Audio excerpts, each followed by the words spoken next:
Going? Here we go. Oh, finally, beautiful weather's here. Right? Anyone wagering on more snow? No. Wouldn't that be, yeah, wouldn't that just be, that'd be devastating to the morale. We're back into our domestic series. This morning, over the course of 6 weeks, we're looking at the spirituality of every day. Finding faith in the mundane and domestic aspects of our lives. And I want to this morning, I want to focus on an aspect of our days that I think so often gets overlooked, and that's storytelling. Storytelling. Anthropologists tell us that storytelling is it's central to human existence. It's common to every known culture in our world and throughout history. In fact, one of the very first things that children learn to navigate as they grow and develop is storytelling. Humans have been telling stories for thousands of years, even before the written word, passing along stories through an oral tradition. So, in one way or another, most of our lives, much of our lives, are spent telling stories, listening to stories, watching stories, reading stories. I mean, consider an average day. You go to work, you tell stories to your coworkers about what you did the night before, you come home, somebody asks you, how's your day, which is code for, tell me a story about your day. Then you sit down and you eat dinner and you tell stories around the dinner table. Then after dinner you log on to Facebook to see what story people are telling about themselves. And then you watch TV and hear stories. Maybe at night you read a book. You read other stories. Humans are the storytelling animal, you could say. We do it each and every day. And I find that to be so fascinating because, while stories make up so much of our lives, and rarely do we sort of stop to consider, what does it all mean? Why do we tell stories? What is going on below the surface? Well, what I'm going to do this morning is this. First, I want to tell a few stories along the way. It'd be weird to do a thing on stories without stories. But I want to share with you, I think, 3 reasons why I believe we tell stories as humans. Then I want to relate those 3 storytelling reasons, those explanations, to why I think Jesus asked us to tell his story with a particular ritual. The ritual of Eucharist communion. So that's the direction we're heading. Well, why do we tell stories? I think underneath it all, I believe we tell stories as humans for 3 reasons. Because we're all trying to make sense of the world, because we all long for a shared history, and because we all want to matter. Let me expand on those a little bit. Why do we tell stories? Well, we tell them to help make sense of the world. Neuroscientists tell us that our brains are hardwired to detect patterns in the visual forms of nature. And by learning to detect patterns, it saves the brain a whole lot of work. And so that's why, for instance, consider a young child. A young child will instantly recognize a dog. And so it begins to learn patterns over time that help it realize this is a dog. So a child might come across a Chihuahua, for instance, a little bit of a weird dog. And though it looks drastically different from a German Shepherd, the first time a child sees a Chihuahua, it very easily recognizes that's a dog. Dog, dog, dog. And when you think about it, it's actually a quite remarkable achievement of the mind to recognize these patterns. And in a similar way, I think you could say this: stories provide recognizable patterns for us. And in those patterns in life, we find meaning. Stories help us make sense of the world because they provide these patterns of meaning. I also believe this is why framing the Christian faith as story is so incredibly helpful. When I say Jesus experienced death and resurrection, it's not hard to relate that pattern to our own stories, because many of us have experienced at some point in life an area, a time where we felt like we died to something and experienced new life after. And so the patterns inherent in stories allow people to see chaos, see meaning amidst chaos, amidst seeming randomness. Humans are inclined, in fact, to see stories everywhere. There's this famous test done in 1944. I find it fascinating. It was conducted by Fritz Heider and Marianne Simmel at Smith College. And what happened is 34 students were shown a video clip, and what it had was these shapes on it. And, my little rectangle got cut off the side there. But the rectangle on the right stayed stationary, and the other 3 shapes, the 2 triangles and the circle, they moved around, sort of randomly. So 34 college students were shown this, and then they were asked after the short video, what did you see?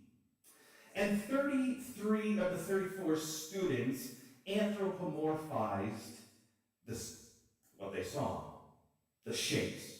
And so the responses came in. What did you see? One person reported that the circle looked worried. Somebody said that the little triangle was such an innocent young thing.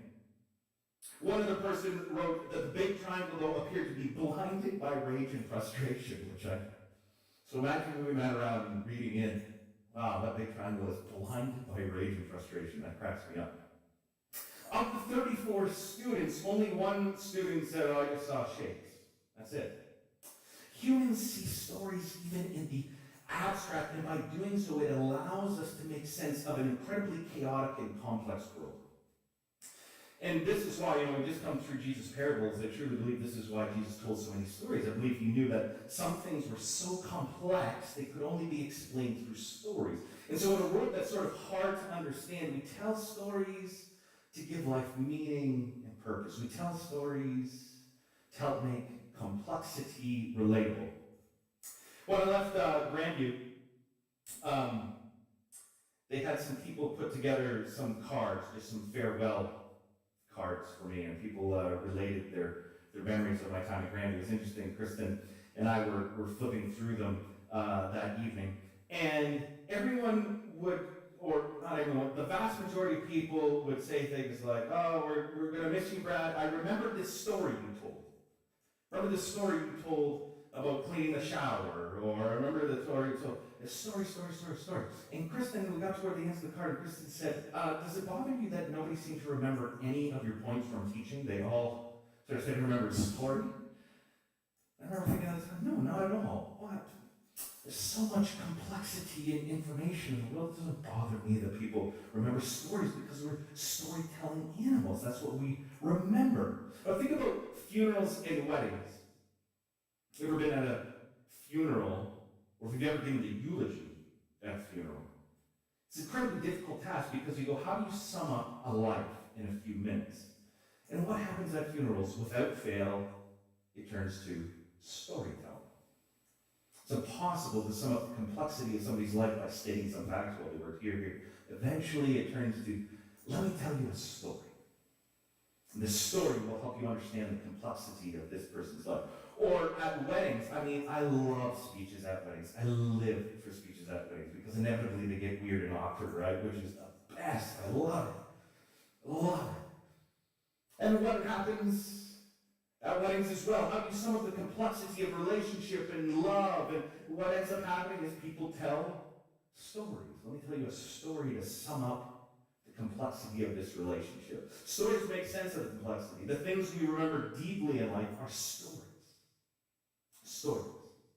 That's why I truly believe, again, the Christian faith is best understood as a story, not as a set of dogma or a set of beliefs, but an incredible story we're giving our lives to. And it's also why I think stories, whether through massive films or books or television shows, right down to the mundane stories we tell around the dinner table, they're not just ways to pass time. They're not just a byproduct of language or communication. No, they are the ways that we communicate meaning in life. Second, though, I think we tell stories to find a shared history. Tell stories as humans because we want to be part of a shared history. Why did everyone jump on the Blue Jays bandwagon last year?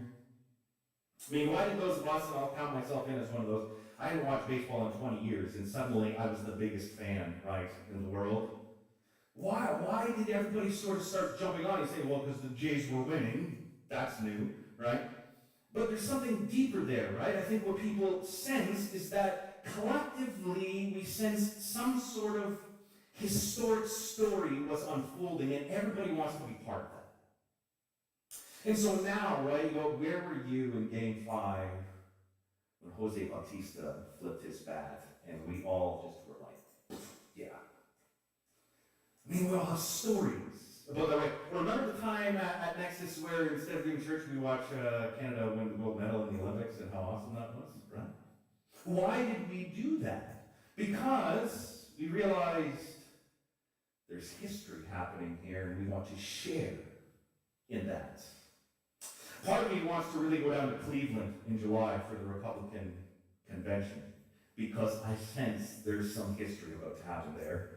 I'm not sure I want to be caught in that history. I feel like it could get a little ugly, right? But part of me is like, oh, wouldn't that be fascinating? Or I was talking this morning to Chris about the show Better Call Saul. Why do people love talking to each other about stories and television show? Because it's a shared history. Or when I say to you, where were you on 9/11? We know there's a kindred shared history there. For those of you a little bit older, where were you when the spaceship Challenger exploded? For those of you a little older still, where were you when JFK was assassinated? Or why do people get married? So they can share kind of boring stories with each other day after day that cumulatively amount to some sort of shared history together. I think there's something incredibly comforting about having a shared history. There's something profound about having witnesses to our own experiences. I mean, why do we gather week after week? So many reasons you could say. To learn, to grow, to worship, to study Jesus, to form community. Yes, but beneath all those things, I think there's something deeper as well. We gather because we want to be part of a shared history.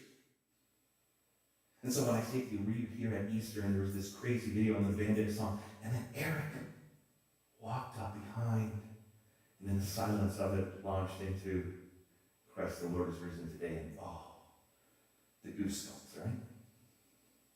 Or say, hey, were you part of the 40 days? Were you following along with the 40 days? And did you catch some of Ruthie's reflections in there? You go, yeah, shared history.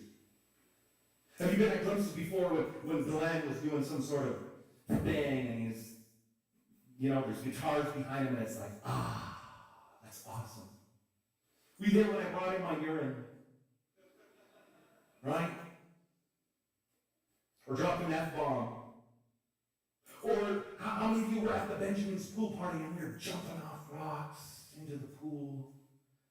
How many of you have been to one of the Griffin's wine parties and you've never tasted food and wine like that before?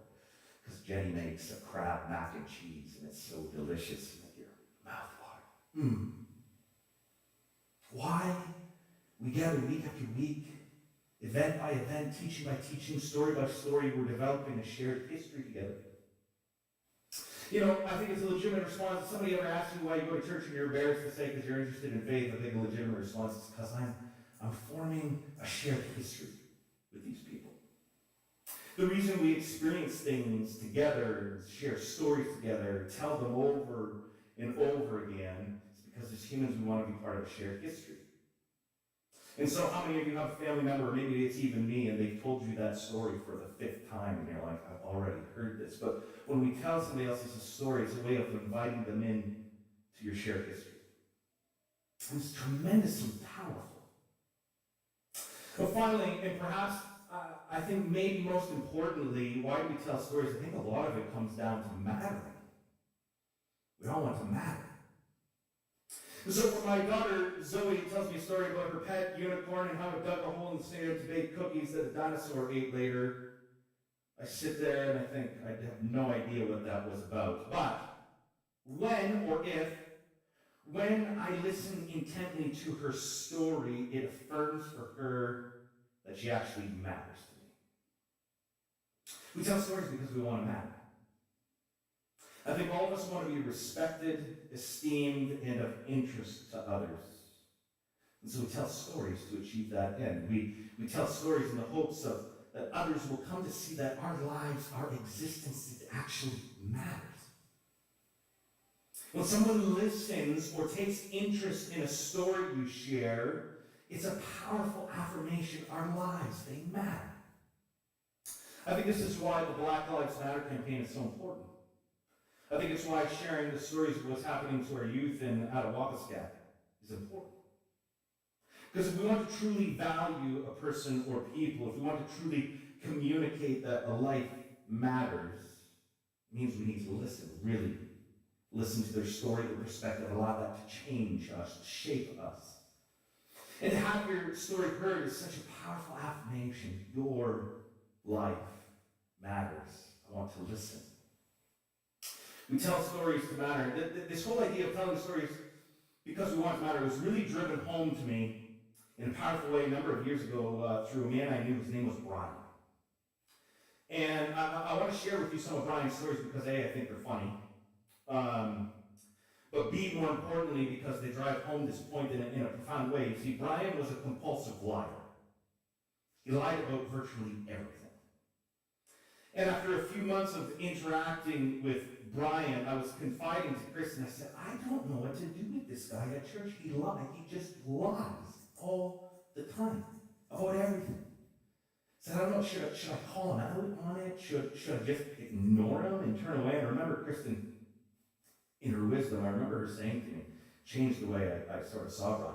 I remember saying to me, Brad, just listen to his stories. What is the harm in letting him tell these stories? He just wants to matter.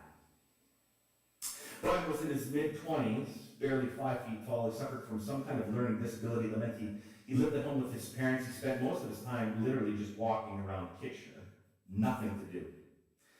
And after Kristen's comments, I began to realize something about Brian was this. In a world full of people who desperately want to matter, how does somebody like Brian, how does he matter when he has nothing in the way of things our culture believes is significant? What do you do if, like Brian, you don't have a great job, or kids, or spouse, or interesting stories, or money, or smarts, or Facebook and Instagram-worthy pictures of your holiday or vacation? What do you do if you have none of those? Brian's answer to this was, well, I'm going to make up stories. First encounter, Brian, we were playing floor hockey. There was a men's floor hockey on Monday nights at Grandview, and so we played there. And Brian was such an interesting character because the way we had it is there was a middle line down the gym, and the defense could not cross that line until the offense did. And so Brian would grab the puck. He'd just run in circles in his own zone before crossing over, and everyone would stand around going, what are you doing?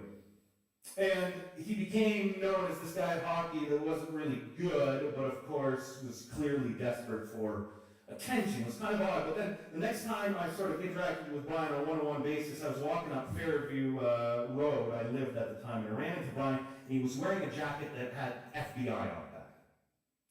Ran into Brian, and I said, hey, Brian, what are you doing? He's like, well, I'm on a stakeout. Like, what do you mean? He's like, yeah, I'm working with the FBI. We've got some stuff going down in this area. And the thing about Brian is he was confident.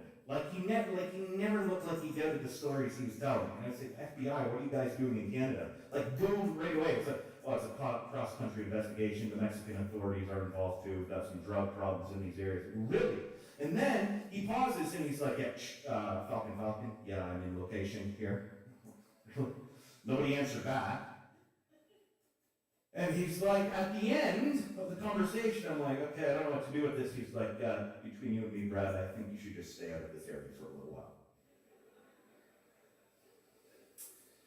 And I did. I was like, okay. You see, in a world where walking around and doing nothing doesn't matter, Brian made up a story where he did matter and was concerned about my safety. Or there's a time we're up in Algonquin Park, a whole bunch of us young adults were sitting around the campfire. Everybody was telling stories, adrenaline stories. I've got rock climbing, I go surfing, all these things. And came around to Brian. Brian, what do you do? He said, well, I'm a professional wolf howler. Said, well, sorry, a wolf howler? Said, I don't want to go over the top here. I've taken a few courses. We can just leave it at that. Of course, sitting around with young adults, nobody was going to leave it at that. Said, really? Could you howl for us? And again, he's so quick and confident. He's like, is the food stored properly? Because if I do a wolf howl when they come, and, make sure everyone stays around the campfire.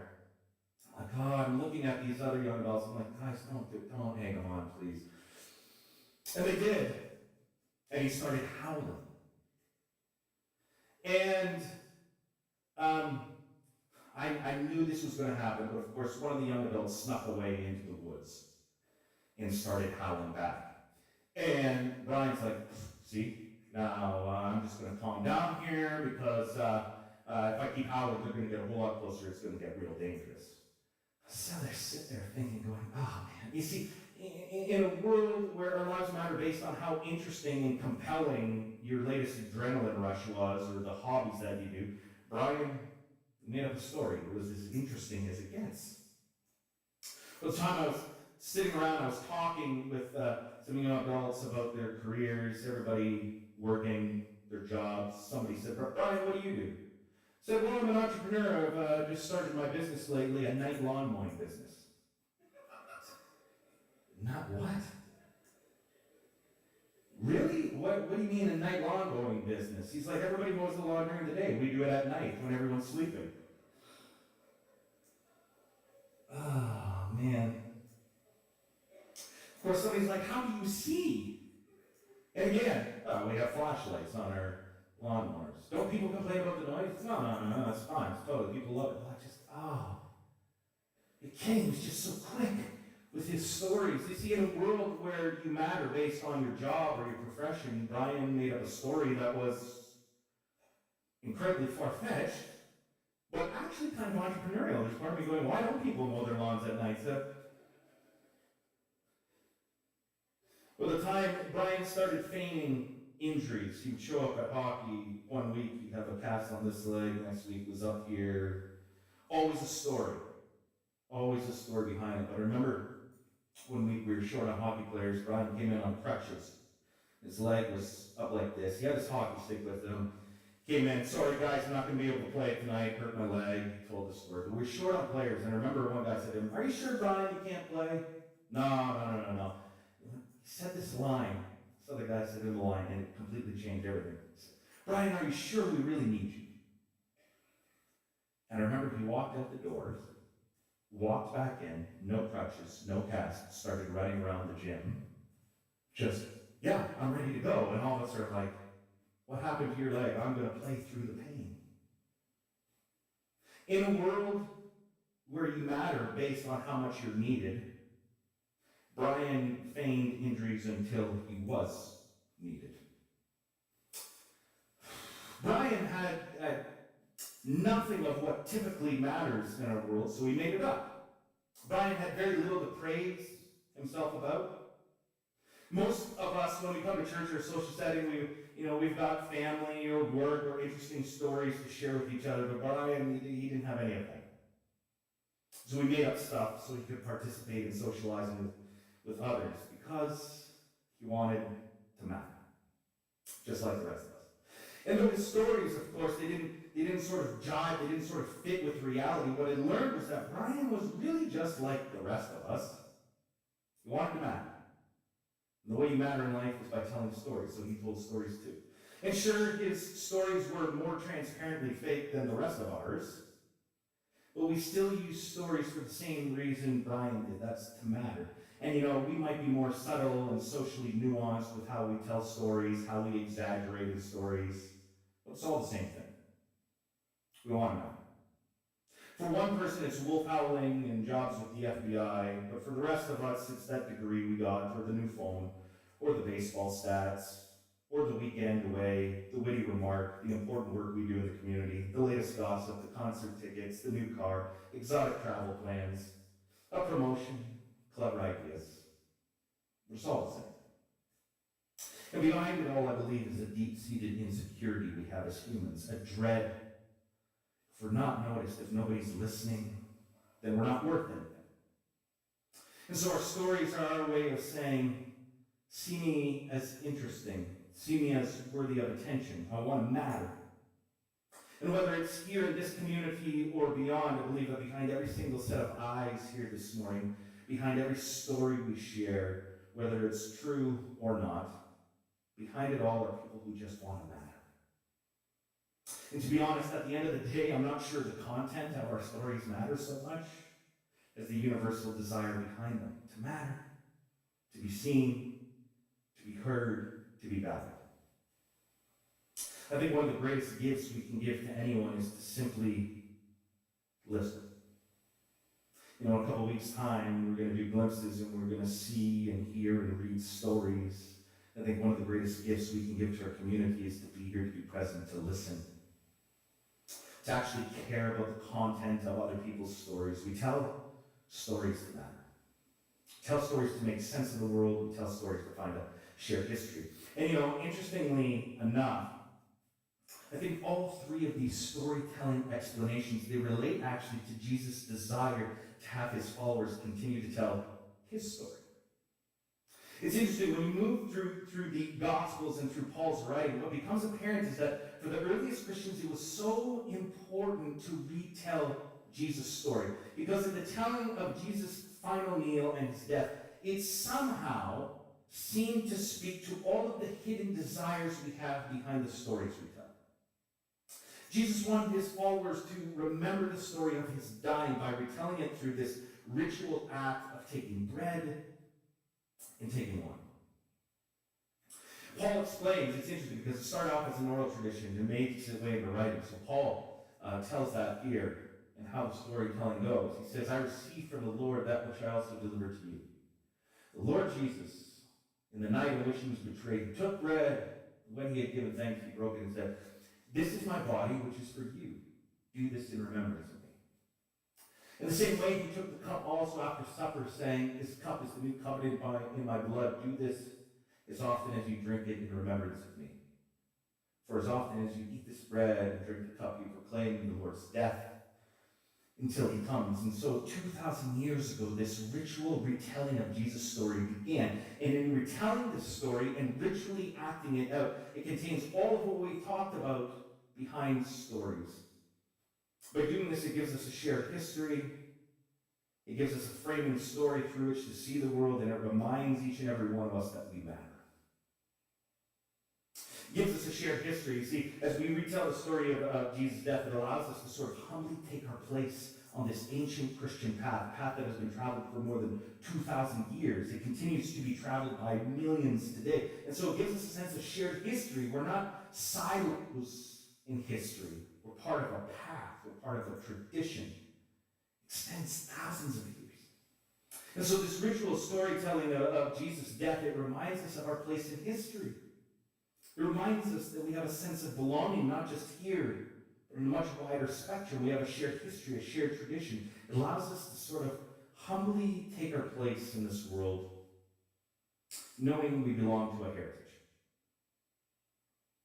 But second, in this ritual act, I think we do it because in this story, we are assured that we all matter. The reenacting of the story through bread and wine does something that affirms each and every one of our stories. It reminds us that we matter. Each and every one of us, we matter. See, I think the Eucharist ritual, the retelling of Jesus' story, is the primary symbol in the Christian faith of unity, equality, and grace. And it has profound implications because by retelling Jesus' story here at Nexus, whether it's the Eucharist story or Jesus' stories altogether, it reminds us that in this community, everyone matters. Every single story matters here. It says this: we're all walking the same path. We're all equal. We are all worthy of respect and dignity. We are all in need of grace. The playing field is level. People who would never normally associate with one another sit together as equals. And so at Nexus, I bet we practice this. It's a subversive political act. As Richard Beck says, he says this: the retelling of Jesus' story announces that real people divided in the larger world have come together into a sweaty, intimate, flesh and blood embrace where there shall be no difference between us and the rest. By practicing this Eucharist, telling the story of Jesus, his body broken, his blood spilled as a demonstration. It's a demonstration of the way of love, way of grace. Everyone matters. Your story matters. There are no second-class citizens here. Around this table, around this ritual, everyone's equal. All of us stand in need of grace. And amidst the sadness, the chaos, the struggle of this world, this ritual takes us to the heartbeat of God, which is grace, grace, grace. And finally, this story also gives us it's a framing story through which to see the world.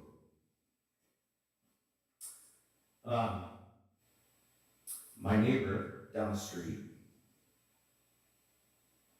Heather and Matt, they have a son, Clark, who has type 2 pontocerebellar hypoplasia. It's a rare neurodegenerative disease. And Clark is almost 3. He's just a few months older than my son, Huxley.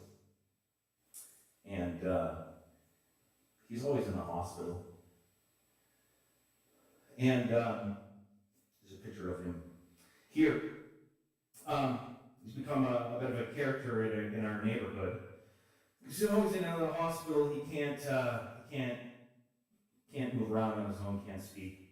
And Friday night, some Facebook posts started going out that Clark had been taken to the hospital. And it seemed worse this time around, and the things weren't going well. And everyone in the neighborhood has sort of been touched by Clark's story. His dad likes skateboarding, and so sometimes he'll put Clark in a Jolly Jumper harness, and you'll see him skateboarding down the street with Clark. And our neighborhood association, we were able to get in our local park, we put in a swing, because Clark can't swing in the normal child swings that other children do, so we had one installed so that Clark could swing like other kids. And so we got this Facebook post that Clark wasn't doing well, and there were some difficult conversations going on. And then the post started to get a little bit more urgent, and there was a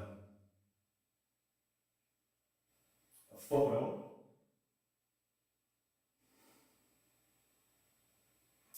Clark's dad holding him, asking Clark to stay just a little longer.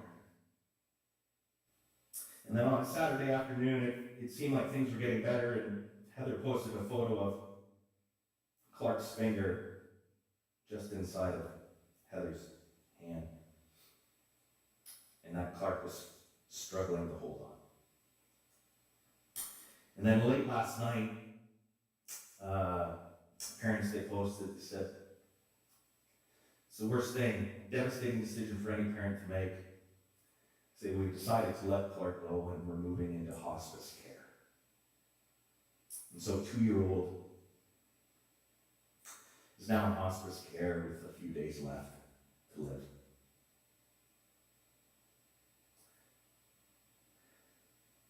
And I think of a story like that and I go, I don't know. There's so many days, like the story of that film earlier with the triangles, where all I see is shapes and no sense of meaning or purpose. So many days when this world just seems chaotic and cruel and random and nothing more than a mess of incomprehensible happenings that just make no sense. In fact, a story like Clark's, Chris and I, we just sat weeping yesterday because, I mean, the reality is I don't know Clark or his family well, but it hits home. And you go, life sometimes, honestly, it just feels like it makes no sense. It's hard to see the beauty in it when stories like this happen. And I go, what? How do you make sense? How do you make sense of that? I'm not sure you do. I'm not sure you know how, but I think by retelling the Christian story, by ritually taking the bread and the wine, what we are declaring is that the framing story through which we as Christians see the world is this. Next slide. Revelation 21. Then I saw a new heaven and a new earth, for the first heaven and the first earth had passed away, and there was no longer any sea. And I saw the holy city, the new Jerusalem, coming down out of heaven from God, prepared as a bride, beautifully dressed for her husband. I heard a loud voice from the throne saying, "Look, God's dwelling place is now among the people, and he will dwell with them. They will be his people. God himself will be with them and be their God. He'll wipe every tear from their eyes. And there will be no more death, or mourning, or crying, or pain. For the old order of things has passed away, and he who was seated on the throne said, I am making everything new. I have a lot of friends who don't believe, don't have faith, and they would say, your belief in this story God is completely made up. It's a way to make you feel better about the pain in the world. And you know what I say? Yeah, you know what, you might be right. You could be 100% completely right. But I choose to believe this. And maybe I can't handle stories with sad endings, I don't know. But I think it takes courage to believe this. I think it takes courage to have hope in a world so filled with pain. And Aston Murray, he's going to come and lead us through this Eucharist ritual, the band to come. But this, to me, is the framing story of the Christian faith. There is a day coming where there'll be no more dying, no more pain, no more mourning, no more crying. And when we dip the bread into the wine, it's our bold and courageous declaration. While this world feels random and cold and chaotic so often, far too often, there is a story of hope. It's a story we put our faith in.